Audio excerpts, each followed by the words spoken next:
And what this message is sending, the Ukrainian president is saying to these guys through this military success is, don't leave us now. Stay with us. Stick with us.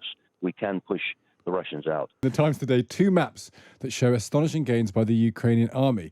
3,000, 6,000. They're probably out of date already because we heard this morning 9,000 square kilometres of territory may have been taken back off the Russians.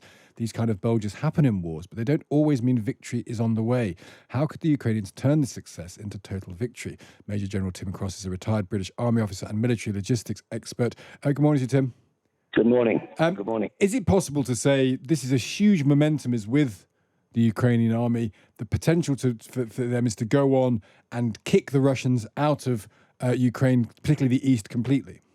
Yeah, well, it would be nice to think so, wouldn't it? Yeah. But your point was well made earlier. I mean, there's no doubt that this, from a military point of view, this is a major breakthrough. And I have to say, I was hesitating 2 or 3 days ago because you never quite know what to believe when you're hearing these things. But it's quite clear that they have broken through up around Kharkiv, and they have pushed through the lines, and they have secured, a lot of territory, a lot of towns and villages, and so on. The issue here is, well, there's lots of issues. One is from a military point of view, is how can they maintain the momentum, and that comes back to resources at the end of the day.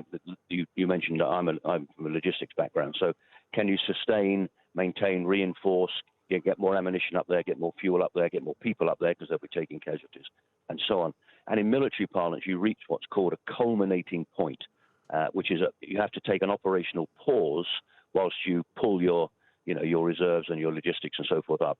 And this isn't, we're not talking huge distances here. They're only about 30 or 40 kilometers from the Russian border. So they may not need to do that, but nonetheless, that will be on their mind. And the advisors will be saying to them, how's it all going in terms of sustaining this? Because the last thing they want to do is to take this territory and then find themselves being pushed back by a Russian camp. Do we have a role in that, Tim? Because at this moment, could we say as the West, particularly the UK, which has led the charge on this, if we surge whatever military equipment we can give to them, would that make a difference? There's a moment actually where we now need to do something to increase the support because it could push them over the top, as it were. Yeah, well, there's an element of that, but the ability to do that quickly. I mean, we have sent, as you say, and to be fair, the UK has been very much in the lead of this and encouraged others to do so too. But we are, to be honest, we are given a lot of stuff and we haven't got a huge amount left. I mean, people like BAE Systems and so forth are producing. And Thales and others are producing the weapons. So, to be honest, I don't think we're going to make that much difference in the immediate future. But certainly in the short, as in couple of weeks, medium, couple of months term, that's important. The other issue here is, what are the Russians going to do about this? Yeah. And there's a Putin, like every other political leader, has either side of him people who are less aggressive and are saying this is a big mistake. We need to do something about getting ourselves out of this. On the other hand, he is also surrounded by some pretty hardline people who will be saying we cannot possibly afford not to see this succeed.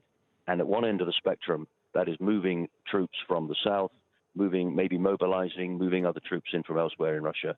At the other end of the spectrum, it is, are they going to be prepared to use tactical nuclear weapons or whatever? So, and do you feel that's a possibility, Tim? If you were advising in this theatre, would you say we have to be conscious that it is not impossible that Putin could drop a nuke? Absolutely. Now, when we're talking about nuclear, we must, we're not talking about Hiroshima or Nagasaki here. We're not talking about strategic nuclear exchange. We're talking about battlefield tactical nuclear weapons, which are part of Russian military doctrine. And I'm therefore talking about 2 to 5 kilotons, which would destroy an area of around, I don't know, from the epicenter, probably 10 kilometers. 8 or 9 miles out from the epicenter of the drop, and obviously cause serious damage. So that is part of Russian military doctrine, and yes, therefore, in terms of concentrating the Ukrainian forces, making sure they stay dispersed, keeping their artillery and their long-range weapons, not allowing them to be bunched together is important. Yeah. The other thing, if I may, is that this is not just militarily crucial. This is politically very important. I've had no doubt at all, and I've been sort of banging on a little bit about it over the last few weeks and months, that people like the Italians, the Germans, the French are pretty keen to see this whole thing come to an end. This energy crisis is obviously having a huge impact, as well as the cost of living in other areas and so on.